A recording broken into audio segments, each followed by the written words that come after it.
سورہ قلم کی ان 2 آیتوں میں بہت ہی خطرناک قسم کی منظر کشی کی گئی ہے۔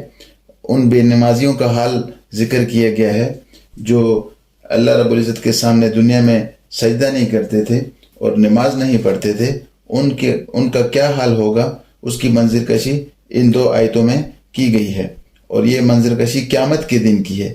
قیامت کے دن اس قسم کی صورتحال پیش آئے گی، اور عبرت کے طور پر اس کو پہلے ہی ذکر کر دیا گیا ہے قرآن کریم کے اندر، تاکہ ہم اس دن کی رسوائی سے بچ سکیں۔ تو اللہ رب العزت فرماتے ہیں یوم یکشف عن ساق، جس دن ساق کی تجلی فرمائی جائے گی، اور یہ بہت ہی ہیبت ناک اور ہولناک دن ہوگا، اور اولین اور آخرین موجود ہوں گے۔ وَيُدْعَوْنَ إِلَى السُّجُودِ، اور تمام انسانوں کو سجدے کے لیے بلایا جائے گا، اور تمام لوگ سجدے میں چلے جائیں گے۔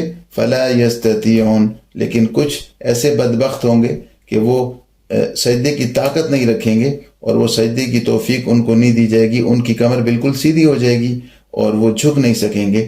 خاشعۃ ابصارہم، اور ان کی آنکھیں جھکی ہوئی ہوں گی، ابصار آنکھوں کو کہتے ہیں۔ وترہقہم ذلہ، اور ذلت اور رسوائی ان کے چہروں پر چھائی ہوگی، اور خوف کی وجہ سے ان کے چہرے سیاہ ہو جائیں گے۔ یہ ذلت اور رسوائی کس وجہ سے، اس کی وجہ بھی اسی آیت میں مذکور ہے۔ وَقَدْ كَانُوا يُدْعَوْنَ إِلَى السُّجُودِ، ان کو سجدے کی طرف بلایا جاتا تھا، یعنی دنیا میں 5 مرتبہ مسجد سے روزانہ اذان دی جاتی تھی، آؤ کامیابی کی طرف، اللہ اکبر اللہ اکبر، اللہ سب سے بڑا ہے، حی علی الصلاۃ، نماز کے لیے آؤ، حی علی الفلاح، کامیابی کی طرف آؤ۔ دن میں 5 دفعہ مؤذن اذان دے کر ان کو کامیابی کی طرف اور مسجد کی طرف اور سجدے کی طرف بلاتا تھا، لیکن وہم سالمون، وہ صحیح سلامت تھے، کوئی شرعی عذر بھی ان کو نہیں تھا، کوئی معذور بھی نہیں تھے، لیکن پھر بھی وہ اللہ کے سامنے جھکتے نہیں تھے اور نماز کی طرف نہیں آتے تھے۔